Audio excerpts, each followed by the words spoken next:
Okay, so we're going to tie a pheasant tail, and what you can see is I've already started, and I put lead up here on my hook, and I'm using 25 thousandths, and I put 3 wraps. This is a size 14. It's the new Umpqua. They're U series, and it's a U101 size 14, 1X strong, 1X long. And so I'm going to start with dark brown thread. All right. And if you can see, it's an 8/0. And please notice that I have plenty of space up here between the lead and my hook eye, so that I don't have any encroachment. Very important that you don't wrap that thread real close to that hook eye. So I like to keep mine at least an eye back from the eye itself. So I'll put a couple of wraps, pull your tag end back, wrap gently behind that lead, and then go ahead and pull it forward just like that. And you can wrap back and then wrap a couple of times over that lead. You don't have to go crazy.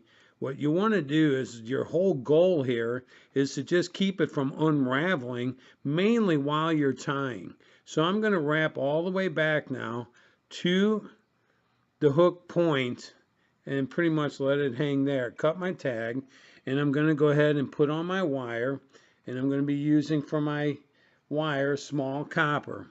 And with that, this will be my ribbing, and I take my wire. I always want my segmentation to start from the bottom of my hook, so I'm going to take it. Notice how I started on the bottom, tie it in. As I wrap a little towards the lead and then back again, the wire winds up on the bottom. I'm pulling downward and away on the back side as I wrap back to the hook bend. And you don't want to go past that hook bend. Your tails will fall down. So now what I'm going to do is I'm going to take my pheasant tail, and this one seems to be in used shape, but you can see the length here, and that's what I'm looking at. So I'm going to take, I don't know, about a little over just about 1/4 inch to an 1/8 inch, a little over 3. And now what I'm going to do is I'm going to measure from the hook eye to the hook point or the bend where my thread's hanging for my tail. And I'll pinch it, tie it on my side. I'm going to come up and pinch wrap, come straight down underneath. Watch that hook point. That's one. Kind of get a gist of the tails. And I like it. Pull it just a little, loosen it. As I come up, it'll roll everything on top. You just saw it. Kind of forms a nice little bunch. Give a couple of wraps over the top of itself. Do not wrap up that hook bend or that hook shank as you're tying in your tails. Lift them up, wrap forward, up to your lead, past your lead, and now put 1/2 hitch. Just like that, and that'll do nothing more than, well, mine just popped off, and that'll do nothing more than hold that thread while you wrap that pheasant forward. Cradle it with your little finger, hold it gently, and now watch the hook point, and as you work your way forward, notice how they start to touch the wrapping, and you just want them fibers to slowly touch, and as you get to that lead, you can see how it starts to build up. And if your fibers separate like mine did, put them back together, bring them forward, and then come forward like that. Take your thread, tie them in, 1, 2, and now I'm going to go ahead and shorten this up and put in a couple more. I am not going to say, oh, this is good enough. I want to look. So I'm going to hold my thread and turn. I want to make sure everything looks good. I see personally a little bit of lead showing right there. So what I'm going to do is I'm going to hold my fingers and I'm going to undo my thread. There it goes. And I'm going to shorten that up. So what I'm going to do now is I'm going to straighten out my fibers. And I'm going to go ahead and just work them back around. And this is how I decide, hey, why would I want to fish something that I'm not happy with? And go ahead and pinch it. Bring it all back together as one. Redo that just a little and make sure that lead gets covered. Oh, there we go. Nice.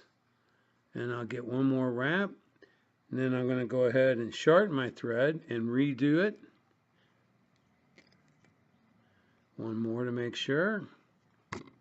And I'm going to go ahead and tighten that thread. And now, before I do anything, again, I'm going to look. Looks good. No lead showing. All back in this area here. I'm very happy with it. So I'm going to go ahead now, pull these back. And I'm just notice that space there in front of the lead behind that eye. Nice. It's going to allow me that space to create a nice head. So I'm going to go ahead and cut all this off. And now then, I'm going to clean it.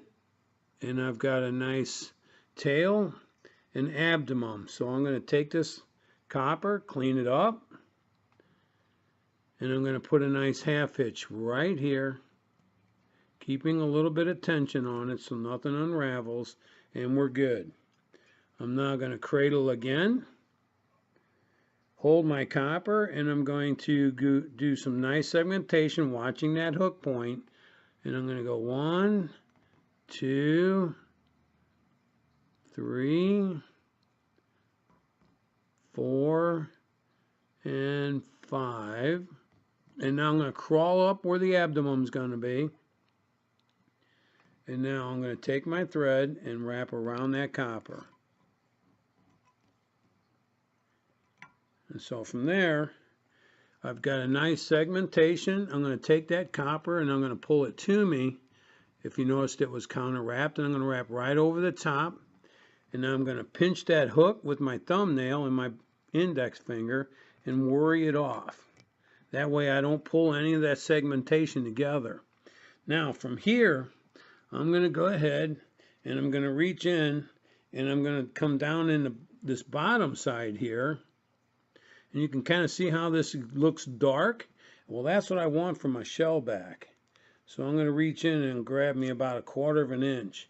And the reason I want that darkness, and that is because when mayflies are emerging, their their wing pods kind of turn black as they emerge, and I believe the trout key in on that. So that's the shiny side, that's the dull side. So I'm going to tie my wing case in, and you can see the width of it, dull side down. And you can see this is the points. So I'm going to go ahead and cut them. And now you can see where my thread is hanging. And I want the shell case to wrap gently around the thorax. Notice how my thread is acting very nicely. If it's not, counter spin your thread just enough to where it will bend backwards for you. And now again, notice how my eye is very clean and clear from being able to put in a nice head. So now I'm going to wrap back to where that thorax starts. And as you can see, my wing case is right there on top. So as I'm making that, my final couple wraps, I'm going to make sure that wing case is nice and wide on top. There we have it. So now we're going to take some peacock curl. I only need about 3 with plenty of barbules sticking out the sides. I don't want any of that skinny stuff with no barbules. And you can see from previous ties, I've already cut these flat. And these are a couple of scraps left over. So I'm going to tie these in, staying away from that eye. And as I do, you see how they're splayed out. I'm going to turn them down, and I'm going to put them right up between my thread and my shank. And as I bring that thread around, it brings those fibers right in tight against that hook. So I'm going to bring that right there. And I only want just, this is a pheasant tail, and it's already with the lead got a nice robust thorax. And I only need just a couple. Don't go crazy here, guys, and crowd that eye. So now, as you can see, my thread, I'm going to back wrap it 1. As the peacock comes up, my thread comes up, my peacock stops, and my thread continues. No capturing anything near that hook eye. Notice the hook eye. So again, couple holding it in, pull it back, wrap in front. Everything's nice. We're going to go ahead and cut the tag ends off. Okay, clearing that, making sure. And you will get a little of that peacock fiber right up in there, but that's okay. That's not going to interfere with anything when it comes time for your bar or your tippet. So we have one more thing to do, and that's legs. So some guys put legs on these, some guys don't. I like to. So again, I'm going to get back up in here, and what I want to do is I'm going to take about 1/4 of an inch, just like that. And now you can kind of see my legs, that light brown, and I'm going to just take them like this, and I'm going to put them right there about the length of where I want them, just behind my thorax, just behind it. So I'm going to take them and put them, and what I want to do is I'm going to wrap right up gently, 1, 2, and see where I'm at. They look good. So I got to turn this to me for a minute, but what I'm going to do is I'm looking straight down from the top, I'm going to grab from underneath, take my thumbnail and kind of squish to where I get an even, what I feel is an even number on both sides. Pull my wing case up to keep them separate. Pull them down and back. Pinch everything together. Gently come up, pull that thread in between my pinch. Come around, get behind that eye, and pull straight down. And then do a couple of wraps, and then let's take a look. And there you go. You can see how the wings, or the legs, are on each side. Just kind of push them around with your thumb if you don't see it. And you can kind of get a gist of just how they are. So again, everything is all separate, all on top.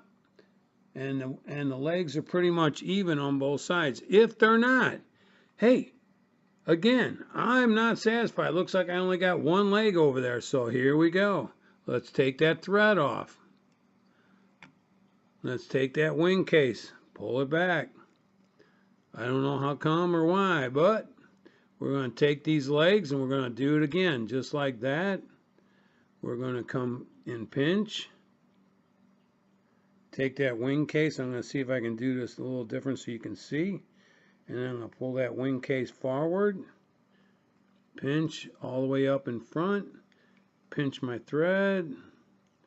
Come around. Pull down. Pinch. Pull down. Let's see where we're at. Wing case.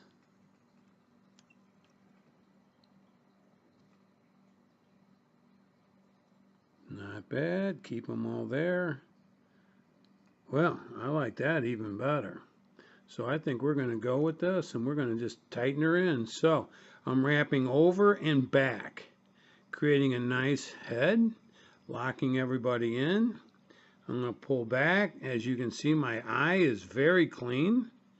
And I'm going to just wrap right here. And now from here, I'm going to reach right in here without cutting anything.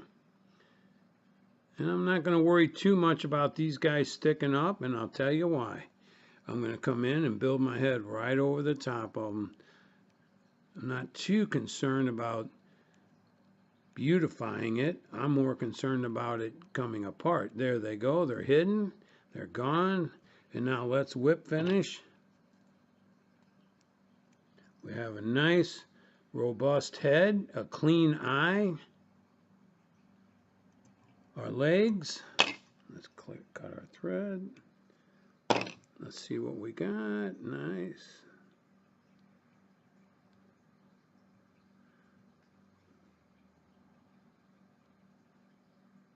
I like it. It will swim. They will eat it. And there is a pheasant tail. If you want, you can splay these out and come in and cut out the center.